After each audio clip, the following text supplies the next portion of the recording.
Combien d'entre vous savent que la Bible parle d'expériences sanctifiées? Vous savez ce qu'elles sont? Ce sont des expériences dont on ne se soucie pas trop, mais qui sont pourtant saintes en ce qu'elles ont été envoyées par Dieu pour notre perfectionnement. Restez avec nous, donc jouissez de votre vie.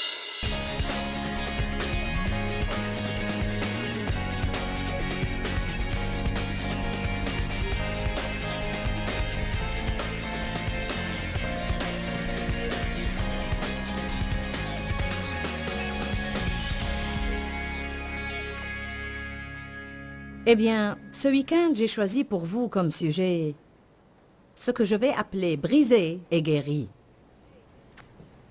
Répétez après moi, brisé et guéri. Père, comme nous abordons ta parole, nous le faisons avec une crainte révérencieuse. Tu as promis que si j'ouvre ma bouche, tu la rempliras.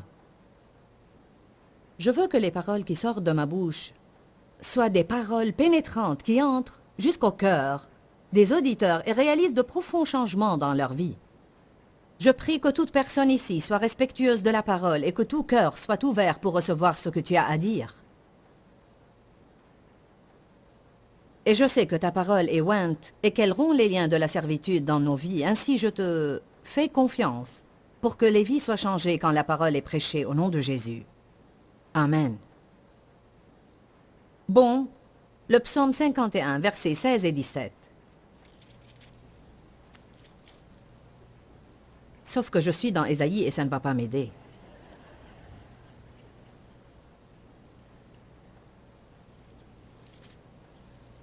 Il dit, si tu avais voulu des sacrifices, je t'en aurais offert, mais tu ne prends point plaisir aux holocaustes. Mon sacrifice, la Bible amplifiée dit, le sacrifice qui est agréable à Dieu. Si on va offrir à Dieu quelque chose, autant ne pas lui donner quelque chose qu'il ne veut pas. Le sacrifice qui est agréable à Dieu, c'est un esprit brisé et contrit. Un esprit brisé et contrit, brisé dans l'affliction sur le péché, et humblement et complètement pénitent. Ô Dieu, tu ne dédaignes pas. Un cœur brisé et contrit. Tout d'abord, je veux anticiper l'enseignement de ce week-end en disant que ce que je vais en fait prêcher ce week-end doit être compris et reçu. Tout ce qui est compris n'est pas nécessairement reçu. Ça doit être compris et reçu ou nous resterons bébés spirituels toute nos vies. C'est formidable que vous soyez sauvés. Si vous n'êtes pas sauvés, je prie que vous preniez soin de cela et de nous laisser prier avec vous. Mais c'est formidable si vous êtes sauvés, c'est merveilleux. Ce sont de bonnes nouvelles pour vous parce que vous n'allez pas finir en enfer. Mais vous pouvez être sauvés et n'être utiles au royaume de Dieu en rien. Vous pouvez être sauvés et ne jamais faire du bien aux autres. Nous sommes censés être nés de nouveau et puis grandir. Que tout le monde dise grandir. On n'est pas censé rester des bébés spirituels toute notre vie. On est supposé devenir adultes. La Bible dit que nous devons être comme les petits-enfants dans notre approche à Dieu, mais pas enfantins. Il y a une différence. Tout le monde aime les bébés.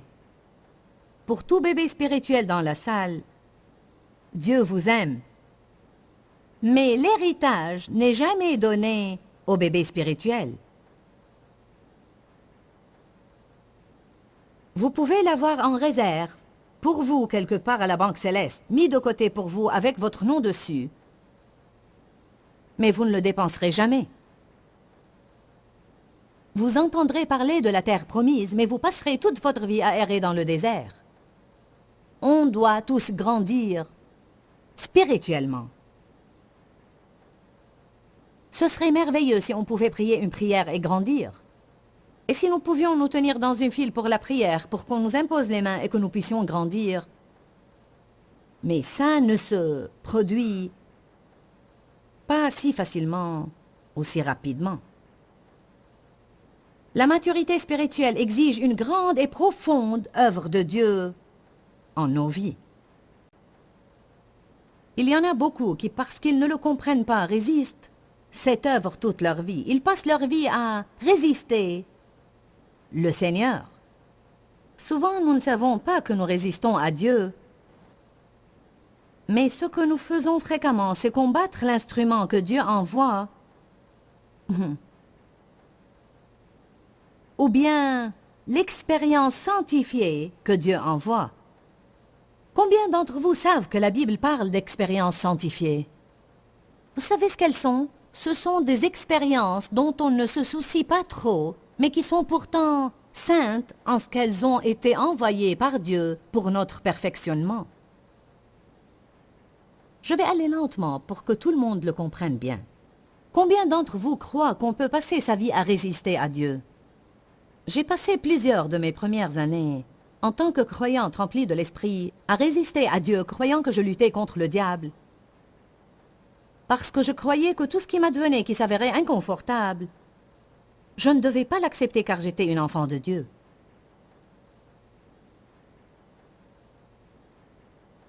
Tout le monde aime les bébés, mais l'héritage ne leur est pas légué. Ils sont mignons. Mais on ne peut pas leur confier la puissance ou d'autres ressources. Les bébés spirituels en font selon leurs désirs. Ils ne font rien qu'ils n'ont pas envie de faire. Si leurs sentiments ne les encouragent pas, alors c'est terminé. La maturité spirituelle exige que nous vivions à part nos sentiments. On a des émotions, mais on doit les contrôler. On ne peut pas leur permettre de nous contrôler. La maturité spirituelle exige qu'on ne fasse pas tout ce qui nous passe par la tête juste parce que ça nous est venu à l'esprit. Et cela nécessite la compréhension préalable que toutes nos pensées ne sont pas celles de Dieu. Et notre intelligence doit être renouvelée. Et un bébé spirituel en fait à sa tête. Il dit toujours « Eh bien, je veux. Oui, je veux. »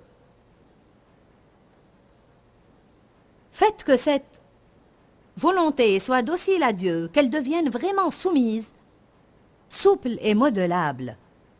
Allez maintenant. Qui parmi vous a un enfant qui n'est pas très commode? Bon, devinez quoi? Dieu en a beaucoup également.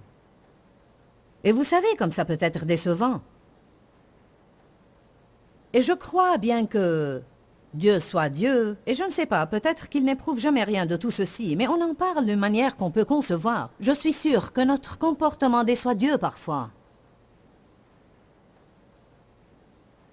Pourquoi est-ce que ça nous contrarie tellement en tant que parents quand nos enfants ne nous écoutent pas? Parce qu'on a déjà l'expérience de ce dont ils veulent faire l'expérience. Et on essaye de leur éviter l'essai et d'avoir à éprouver la douleur et la déception que nous avons eues nous-mêmes. Mais ah non, ils n'écoutent pas. Ils doivent apprendre. Comment? À leurs dépens. Qui comprend ce que j'ai dit? Retournons maintenant à notre verset. Psaume 51, 16. Si tu avais voulu des sacrifices, je t'en aurais offert, mais tu ne prends point plaisir aux holocaustes. Bon, vous savez que ce que les gens faisaient, alors ils le font encore aujourd'hui. Bien qu'on soit des chrétiens du Nouveau Testament, certains vivent encore sous la loi. On n'est pas obligé, mais on le fait. Donc, ce que les gens faisaient, c'était de sacrifier quand ils avaient péché. Ils offraient des holocaustes. Mais David nous dit, ce n'est pas vraiment ce que tu veux. Ce n'est pas vraiment ce que tu veux. Ce que tu veux vraiment, c'est un cœur rompu et contrit. Ce que tu veux vraiment, c'est un homme au cœur brisé. Quand on pense à un homme au cœur brisé, on pense à quelqu'un qui a été maltraité. Mais il y a différents genres de cœurs brisés. Et Dieu ne veut pas qu'on brutalise et maltraite qui que ce soit. La Bible dit qu'il vient pour guérir ceux qui ont le cœur brisé, pour panser nos blessures et soigner nos plaies, pour nous donner une huile de joie au lieu du deuil. Et ça, c'est une des manières de voir l'homme au cœur brisé. J'étais moi-même une personne brisée, mais j'étais en fait du genre qui était vraiment brisé dans sa personnalité. Des personnes comme ça ont été blessées et elles ne fonctionnent pas de la manière dont elles devraient fonctionner en raison du mal qu'elles ont subi dans leur vie. La Bible nous promet que si l'on suit ses voies et on passe du temps avec Dieu et on apprend la parole, alors on peut être guéri de ce genre de blessure. Mais il y a un autre genre de brisure qu'on doit tous épouser. Le mot brisé alarme. Alarme toujours les gens. Où allons-nous en venir avec tout ça? Amen. Alors, on doit avoir le cœur brisé devant Dieu. Et ce que je veux dire par ça, c'est, on ne peut pas être têtu, endurci, opiniâtre, rebelle, obstiné, aimant nos propres voies, adorant les travaux de nos propres mains. La Bible dit, ne soyez pas comme un cheval ou un mulet, sans intelligence. On les bride avec un frein et un mors, sinon ils ne feront rien de ce qu'on leur demande. Qu'arrive-t-il à un cheval sauvage? Il doit être quoi? Laissez-moi vous entendre plus fort. Je suppose qu'on a tous vu des films de cow-boys. Et vous savez quand le cow-boy saute sur le dos de ce cheval sauvage, et c'est une belle attaque qu'on a là, n'est-ce pas? Dans les films de cow-boy, parfois le cheval démonte son cavalier. Mais quand c'est Dieu qui vous saute sur le dos, on ne peut pas se dégager de lui. Il reste en selle jusqu'à ce que l'esprit sauvage en nous soit dompté et brisé.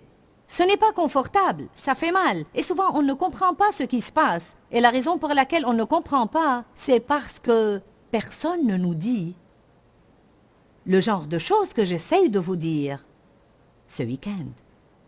Amen. Pas ce soir, mais sûrement demain matin, nous allons parler des outils que Dieu emploie pour nous briser. Outils. Expérience scientifique. Les gens. Des gens qui nous irritent. Devoir attendre.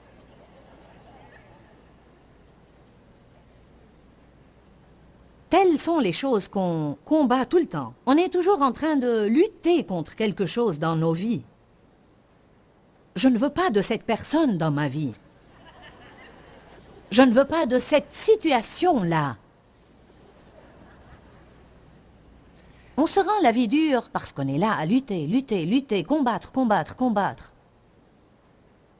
Je crois que certains vont arrêter de lutter ce week-end. Et plutôt que de résister, vous allez apprendre à vous blottir. Apprendre à monter sur les genoux de papa et lui dire « Ce que tu veux, c'est ce que je veux aussi. » Ne passez pas votre vie à lutter avec Dieu parce qu'il va gagner à la fin. Amen. Mon sacrifice, un sacrifice agréable à Dieu, c'est un esprit brisé, un cœur brisé et contrit, brisé dans l'affliction sur le péché, et humblement et complètement pénitent. Laissez-moi vous dire quelque chose. Je pense que dans notre Église de ce temps moderne, parfois on n'est franchement pas assez repentant. Je pense que parfois on est navré d'avoir été pris, mais pas assez affligé d'avoir commis le délit. Parfois, on a besoin d'un peu plus qu'un « oups ». Je pense que lorsqu'on réalise vraiment la laideur de notre péché, il naît une profonde repentance, et cela face à la laideur du péché. Et je vous le dis, quand ça vous arrive, ça vous transforme. Sinon, ce qui arrive souvent, c'est qu'on continue à faire le même délit encore et encore et encore et encore, et on dit « je suis désolé éternel », mais on le fait encore et encore et encore, et il n'y a jamais délivrance, parce qu'on n'est jamais vraiment venu au point où on prend le temps nécessaire de nous arrêter et voir la chose comme Dieu la voit lui-même. Je crois qu'on doit apprendre à détester tout ce que le Seigneur déteste.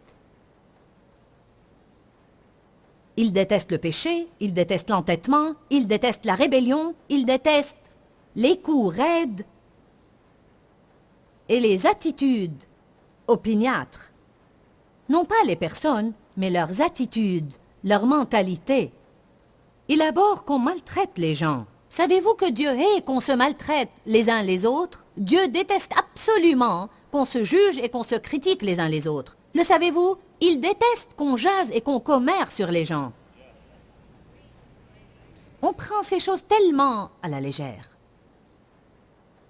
Eh bien, à mon avis... Allez maintenant. On en a besoin ce soir.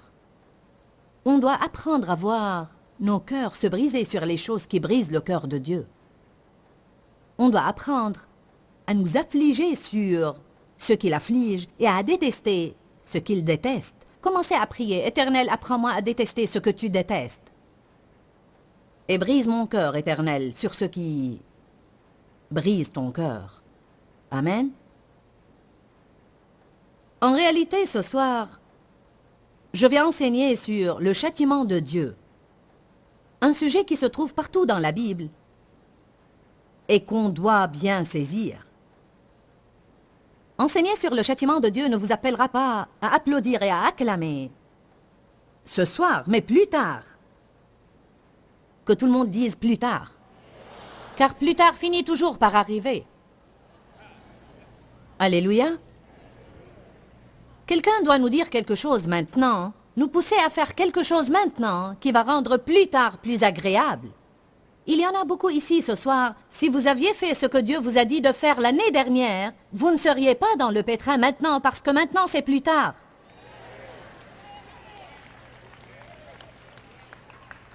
Alors, si Dieu peut m'utiliser pour vous aider à commencer à faire maintenant ce qu'il faut faire, bien que peut-être vous ne le voulez pas, ça ne vous plaît pas du tout, ça ne vous enchante pas, ça peut faire mal, ça peut paraître injuste, mais au fond de vous-même, vous savez très bien ce que Dieu vous montre, et j'espère que je pourrai être utilisé par Dieu pour vous pousser par-dessus ce bord. Ainsi, cette fois, l'année prochaine, quand il sera plus tard, vous direz « Dieu soit loué, je suis heureux d'avoir tenu compte de ce message ».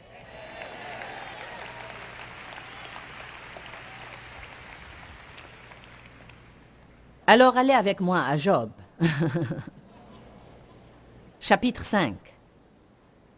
C'est une place merveilleuse pour commencer.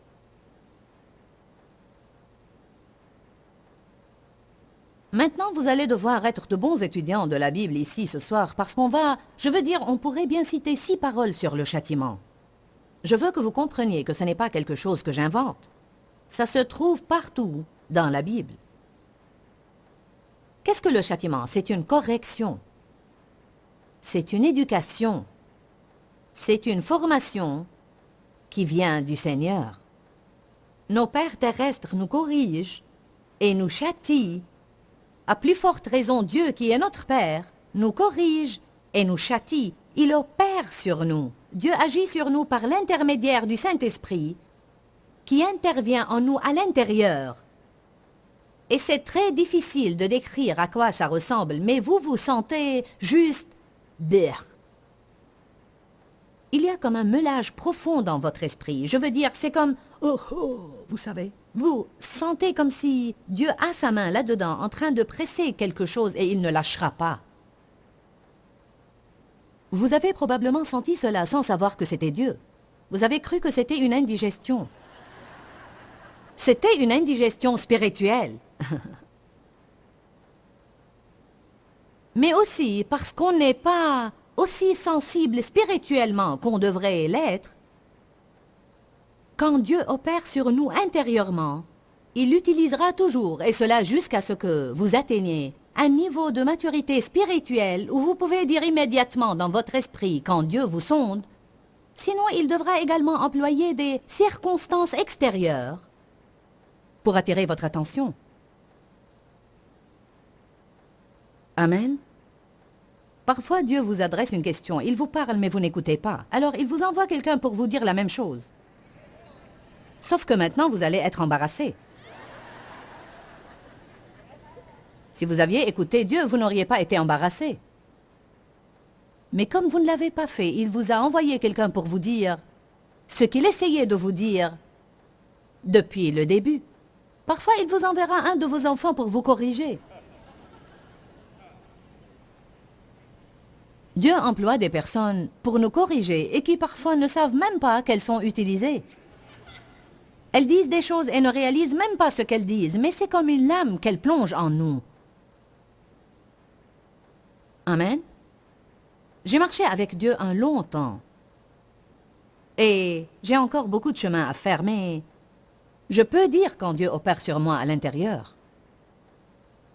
Bien que j'ai certainement des circonstances comme tout le monde, je ne passe pas par les mêmes choses qu'il y a 20 ans parce que je comprends rapidement maintenant quand Dieu a affaire à moi. Parfois, il agit sur moi et je ne sais même pas de quoi il s'agit. Je n'ai aucune idée. J'étais dans une situation... je ne sais pas. Il y a 2 ou 3 mois, je ne me rappelle plus exactement la date, mais je ne pouvais pas dormir la nuit. Je n'arrêtais pas de me réveiller, m'endormir, me réveiller, me rendormir, et normalement, je dors vraiment bien. Et je m'agitais et me retournais et m'endormais et me réveillais. Je veux dire que quand je me réveillais, c'était comme... J'allais à la salle de bain, je priais et puis j'allais me coucher de nouveau. En conclusion, vers 5 heures du matin, j'aurais vraiment souhaité l'avoir demandé beaucoup plus tôt. Mais en conclusion, vers 5 heures du matin, j'ai dit « Éternel, mais qu'est-ce qui ne va pas ?» Je vous le dis tout aussi clair que je vous parle, sauf que ce n'était pas une voix audible, c'était dans mon esprit. Presque comme une... Ce n'était pas une vision, mais j'ai vu quelque chose dans mon esprit. J'ai vu une situation qui s'était produite ce jour même, où j'avais été impatiente avec quelqu'un. Juste impatiente. Pas grand-chose. Vous savez, pas grand-chose. J'ai immédiatement su que Dieu n'a pas aimé la manière dont j'avais traité cette personne. Savez-vous ce que le Seigneur m'a dit? Il m'a dit, est-ce que tu sais, Joyce, tu n'es pas si importante que tu ne peux pas attendre quelqu'un de temps en temps.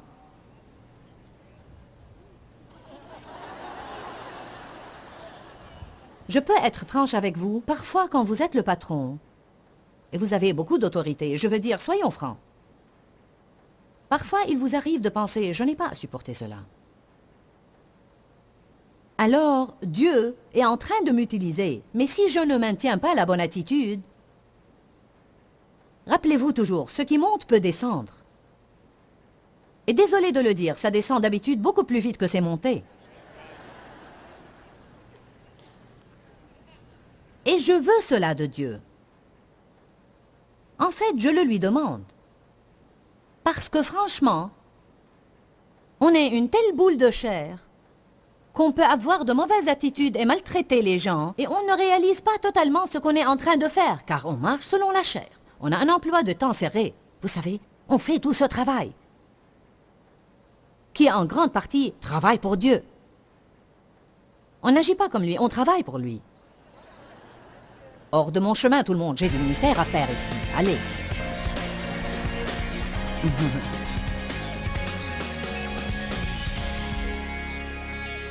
Bon, souvenez-vous toujours que le châtiment de Dieu est une bonne chose. Ce n'est pas une mauvaise chose. Il semble que lorsqu'on évoque le mot châtiment ou correction, on pense toujours « mais ce n'est vraiment pas la manière dont il faut les comprendre. La Bible nous enseigne dans différents endroits que Dieu châtie celui qu'il aime affectueusement et tendrement. Il pourrait nous laisser tranquilles, nous laisser dans notre chamboulement, mais il nous aime assez pour continuer à agir sur nous. Dieu a vraiment des desseins merveilleux pour vous. Oui, je vous parle, Dieu a des desseins merveilleux en réserve pour vous. De grandes choses qu'il veut faire dans votre vie, mais il y a une préparation qui doit avoir lieu dans chacun de nous avant que Dieu ne puisse faire entièrement ce qu'il veut faire dans nos vies. Alors je vous encourage à vous calmer et laisser le Seigneur faire tout ce qu'il veut. Ne le fuyez pas, ne lui résistez pas, juste laissez-le prendre le volant et vous ne serez jamais désolé ou déçu. Pourquoi Seigneur, pourquoi? Dans ce livret, Joyce Meyer nous enseigne à travers la parole comment être délivré de la confusion. Pour obtenir ce livret gratuitement, écrivez-nous à Joyce Meyer, boîte postale 40095-6300 Larnaca, Chypre. Ou bien visitez notre site web www.joycemeyerme.org/fr.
diều đã bóng đắm say giữa đồng kỷ niệm yêu thương trong mỗi ngày tiếng ru gọi hãy nhớ biết bao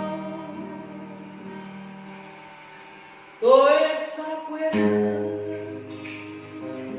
bao năm tháng qua nhưng trong trái tim không bao giờ xa lời mẹ ru con hiu hiu chưa hè mùa lụt nước lũ bắt cá giữ